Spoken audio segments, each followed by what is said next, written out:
Alien girl fears reproduction with a wild Earthling until she meets him. The Galactic Union believed it understood every intelligent species. Each one was measured, classified, and placed into careful categories. Some were peaceful, some were logical, some were aggressive but predictable. Humans were different. They were listed under a special warning label, Wild Class Sentience. No one in the Union liked that label, but no one dared remove it either. Lureth stood inside the observation chamber of Helix Station, her long fingers pressed together as she stared at the holographic file floating before her eyes. The glowing symbol of Earth rotated slowly, surrounded by warning notes, red markers, and biological charts. Her secondary heart pulsed faster. She had studied many species before. She had dissected myths, cultural fears, and false assumptions. But this assignment made her uncomfortable in a way she could not explain. Humans. Her species, the Aurelian Collective, believed in order above all things. Emotions were controlled. Bonds were regulated. Reproduction was planned generations in advance through compatibility councils and genetic logic. Nothing was left to chance. Humans, however, lived in chaos. They bonded by choice. They fought for ideals. They acted without approval. And worst of all, they formed emotional attachments that overrode logic. Lureth adjusted her translator collar and reread the line that bothered her most. Human pair bonding shows high emotional intensity. Strong protective instincts observed. Protective instincts. To her people, protection came from systems and rules, not from feelings. She turned away from the hologram and walked toward the large window overlooking the station's central ring. Ships from dozens of species moved slowly through space, their lights blinking like distant stars. Helix Station was meant to be a symbol of unity.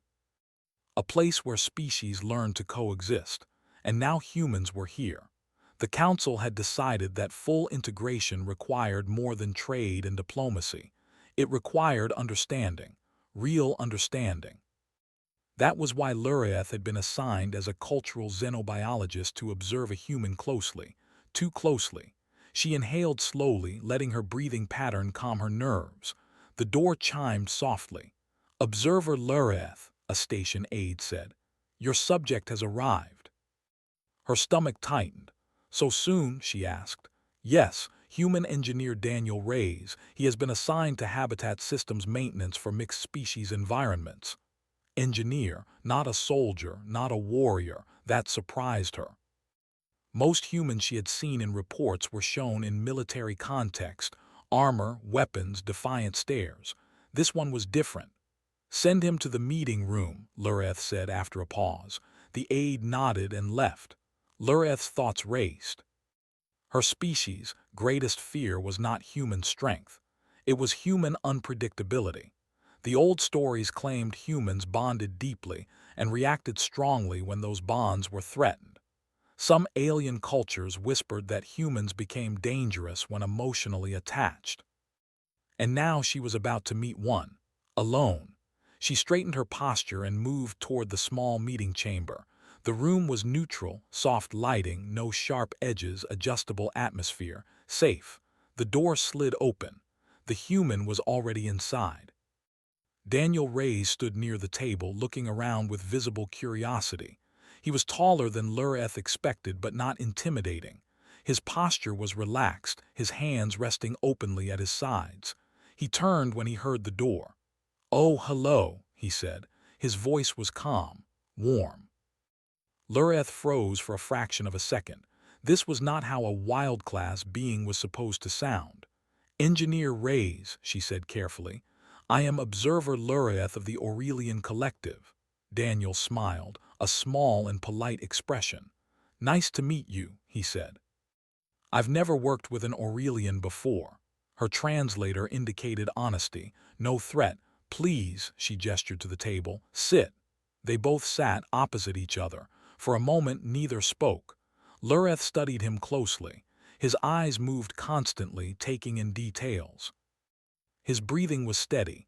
His muscles were relaxed, not coiled for aggression. This confused her. "You are aware of my role?" she asked.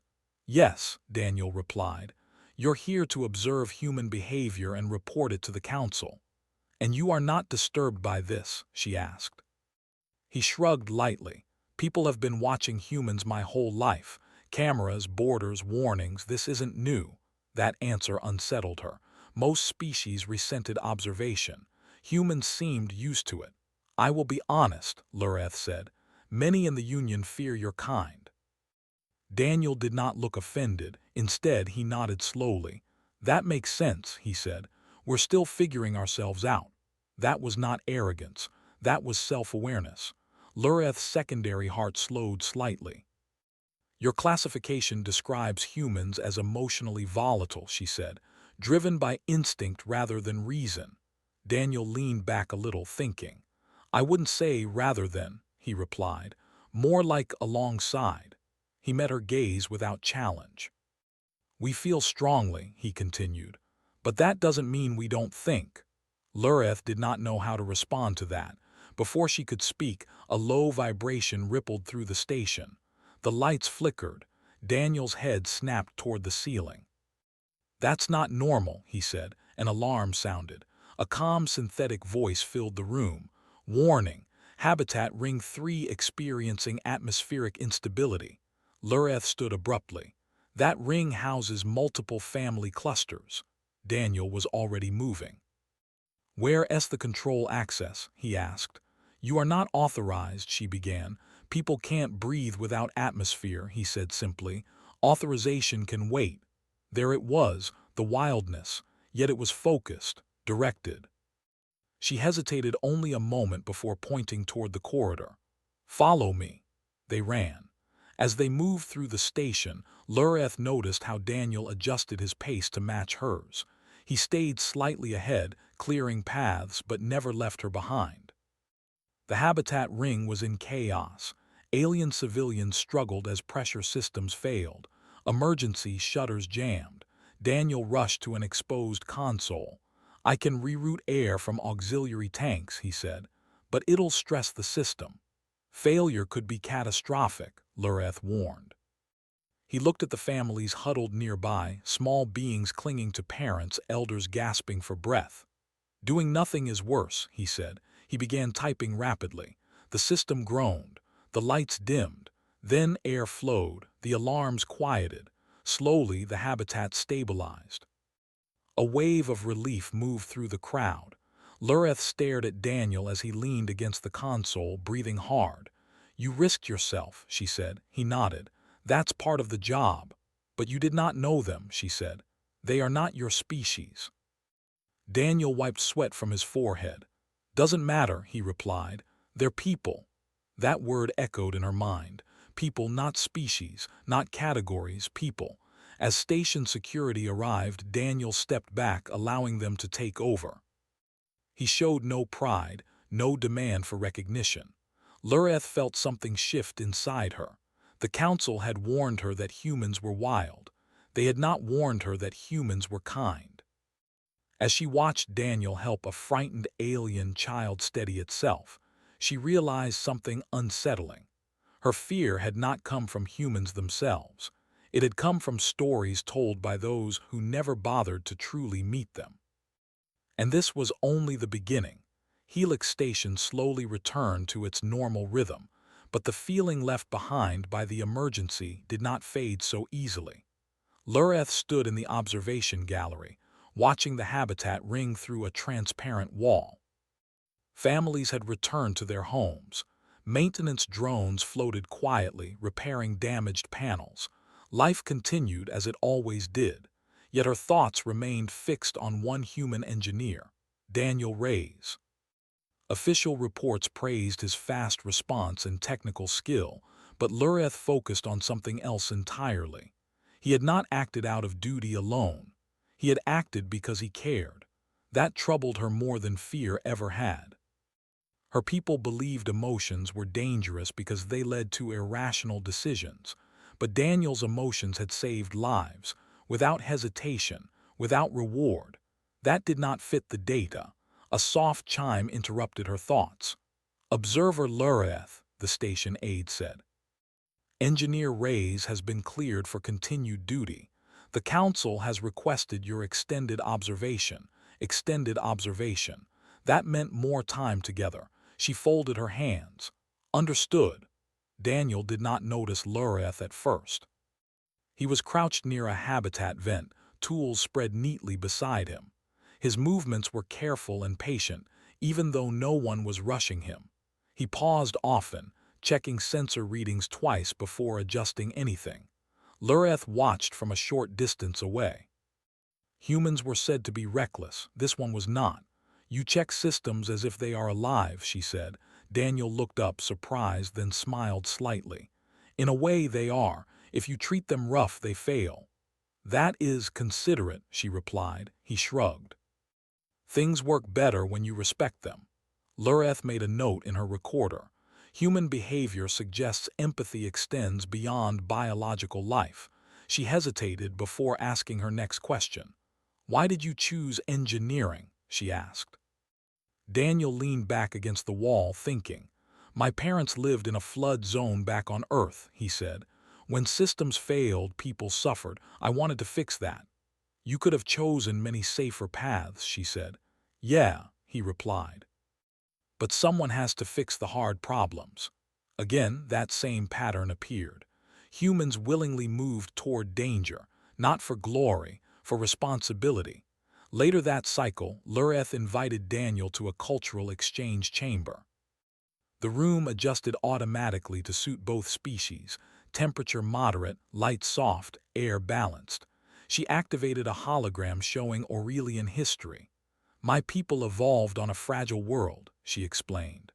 "Uncontrolled emotion nearly destroyed us." Daniel listened quietly, his attention fully on her. "We learned to regulate bonds," she continued. "Reproduction is managed carefully. Emotional attachment is limited." He nodded. "That must have taken discipline."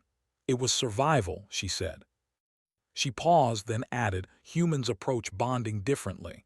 Daniel smiled faintly. "Yeah, that's one word for it." "Your emotional bonds seem intense," she said. "Some believe this leads to aggression." Daniel considered this. "Sometimes it does," he admitted. "But most of the time it leads to protection." "Protection can become violence," Lureth said. "Yes," Daniel agreed, "but it can also become sacrifice." That word again, sacrifice. Her people avoided it whenever possible. "Humans accept loss?" she asked. "We don't like it," Daniel said softly, "but we face it." Lureth felt an unfamiliar tightness in her chest. News of the habitat incident spread quickly across the station. Some species praised the human, others whispered concerns. A delegation from the Cathari arrived soon after, tall, rigid beings known for their strict hierarchy and distrust of emotional species. Lureth attended the meeting as an observer. The Cathari leader's voice was cold. "This incident proves humans are dangerous. One individual rerouted core systems without permission." Daniel stood calmly beside the station commander. "I acted to prevent loss of life," he said evenly. "You risked station integrity," the Cathari replied. "And saved families," Daniel said, "including Cathari families." Silence followed. Lureth watched carefully. Daniel did not raise his voice. He did not show anger. He did not demand praise. He simply stated the truth. "This is human recklessness," the Cathari insisted. Lureth stepped forward before she fully realized what she was doing. "This is human judgment," she said. All eyes turned to her. "The system calculations confirm his actions reduced casualties to zero," she continued. "Without his intervention, we would be discussing deaths." The Cathari leader studied her. "You defend a wild-class being." "I defend facts," Lureth replied. Daniel glanced at her, surprised. The delegation withdrew without further protest. Afterward, Daniel approached her. "You didn't have to do that," he said. "Yes," she replied. "I did." As days passed, Lureth observed Daniel in many situations. He helped unfamiliar species learn station systems. He listened when others spoke, even when they were afraid of him. He showed frustration but never cruelty. Each observation weakened the fear she had carried for so long. One cycle, she asked him directly, "Are humans afraid of other species?" Daniel thought carefully before answering. "Some are," he said, "but most of us are more afraid of being alone." That answer stayed with her. Her people had never feared isolation. They feared chaos. But perhaps those fears were two sides of the same truth. Late in the station's artificial night, Lureth reviewed her report draft.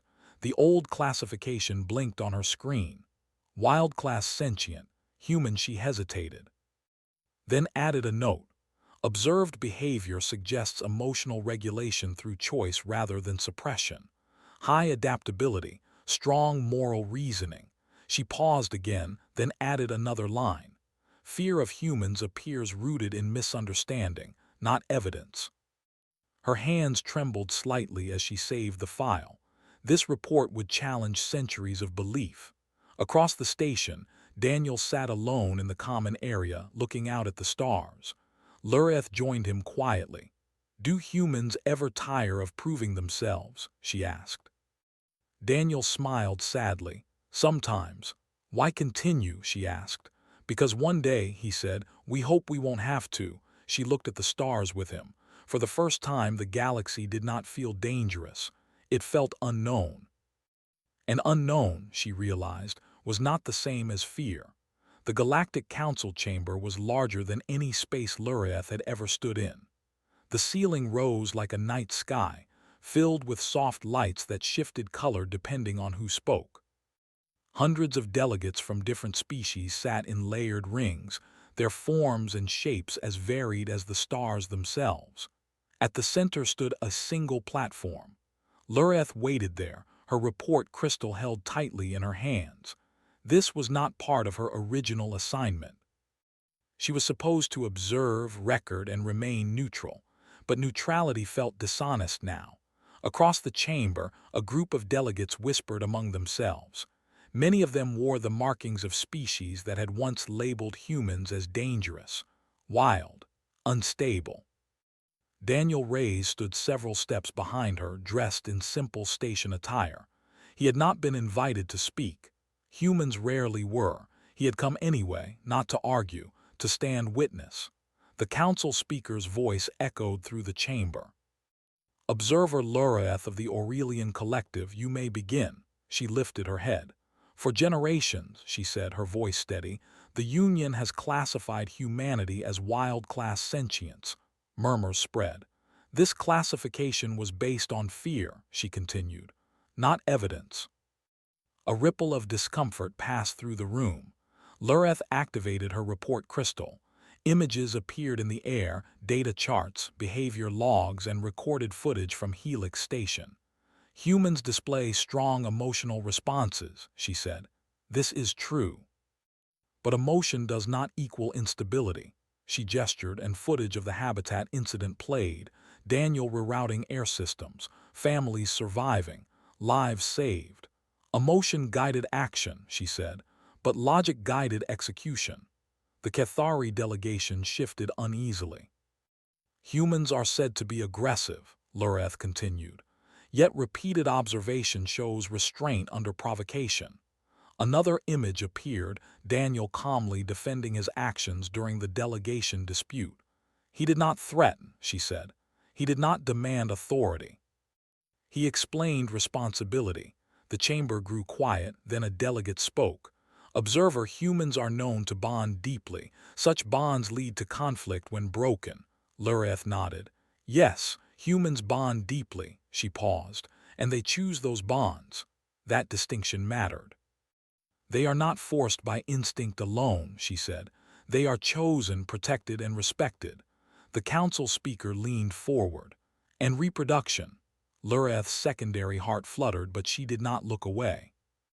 "Among humans," she said carefully, "reproduction is tied to trust, consent, and emotional commitment."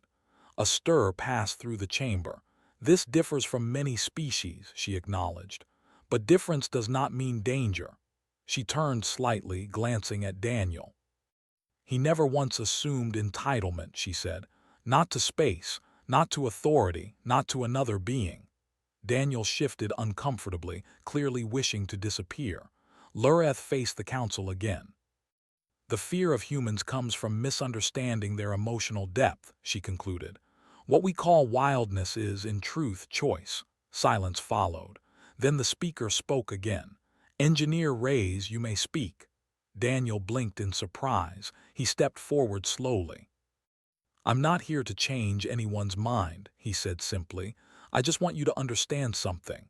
He looked around the chamber. Humans feel strongly because we have to, he continued. Our world was harsh. Survival meant caring for each other. He did not raise his voice. When we protect, he said, it's because something matters to us, a delegate scoffed. And when it does, Daniel met the delegate's gaze. Then we walk away, he said, because forcing a bond isn't protection, it's harm. That statement struck deeper than any argument. The council dismissed the session shortly after. No ruling was made, but something had changed. Back on Helix Station, Lureth found herself restless. She stood in the botanical ring, watching Earth plants grow beside alien flora.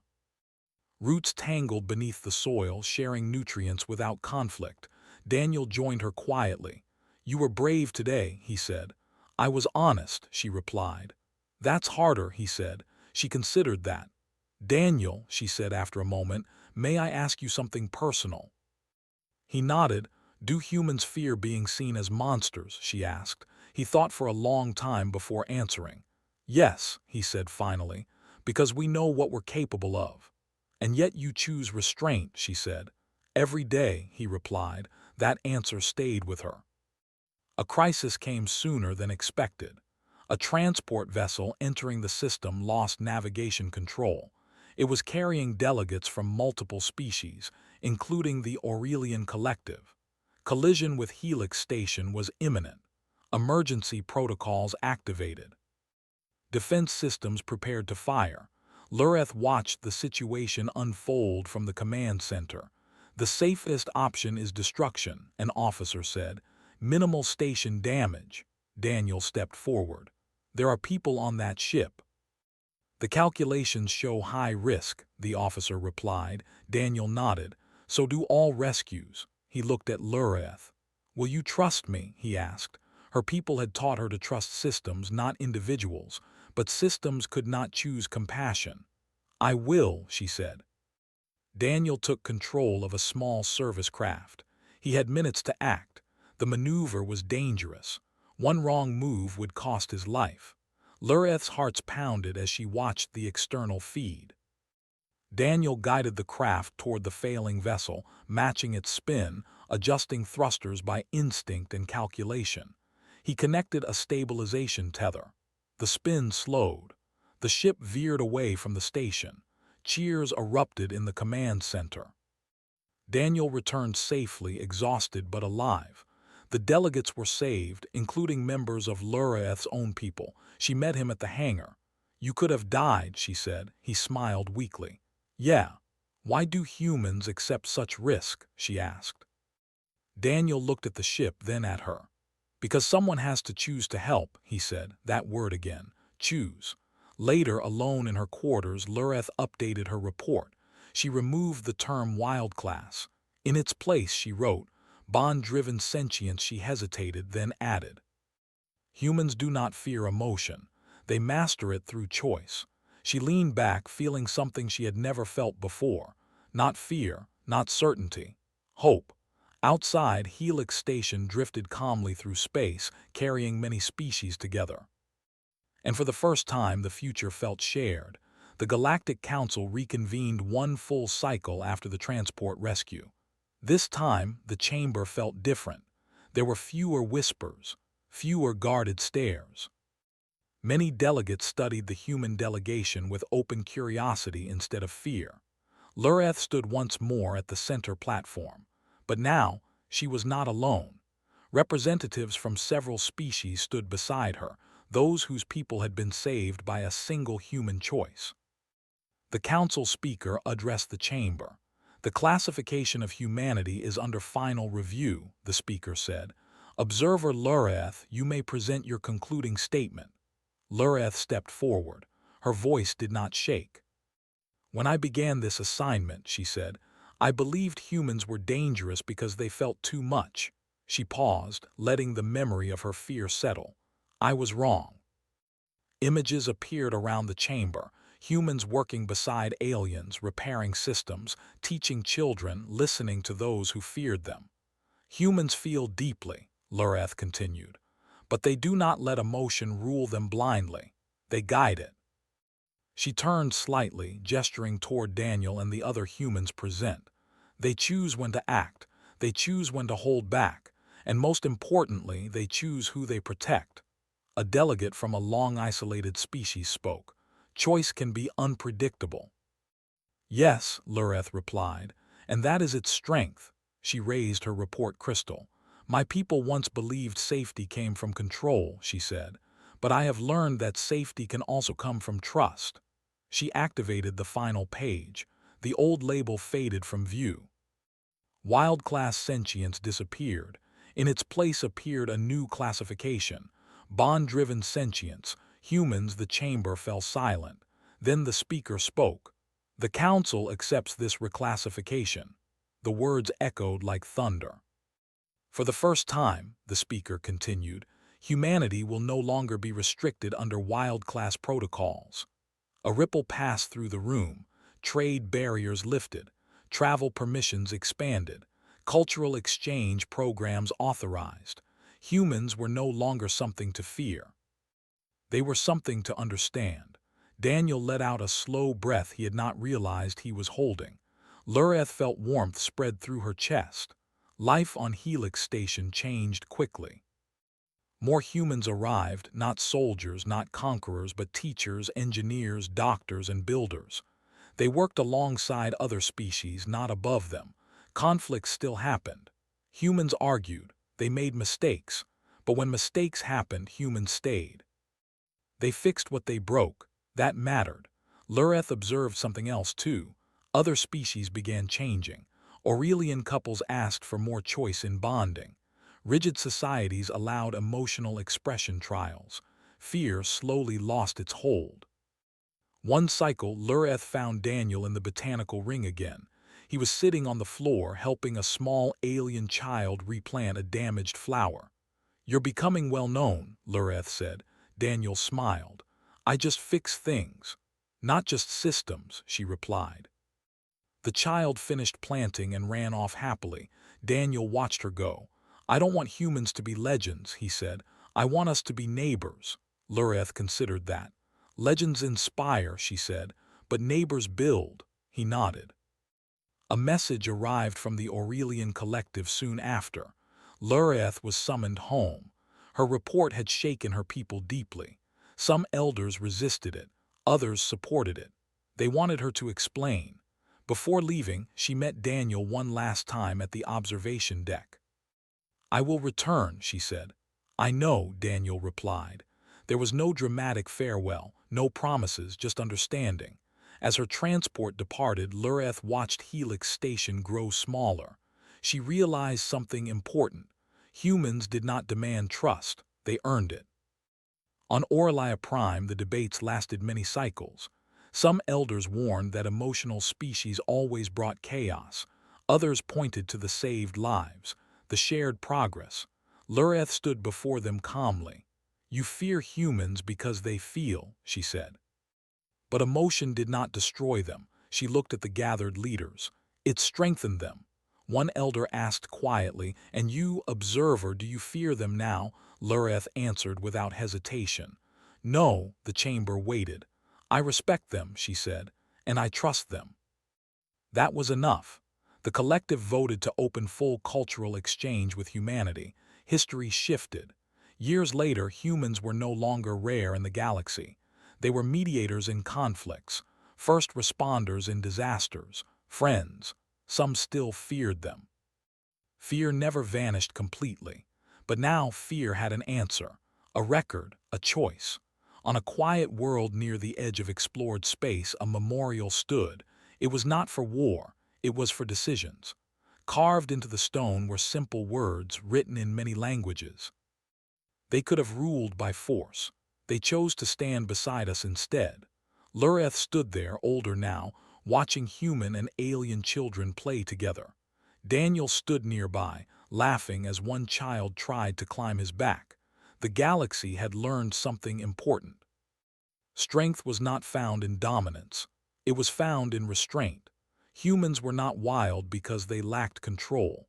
They were powerful because they had it and chose when not to use it. And that choice changed everything.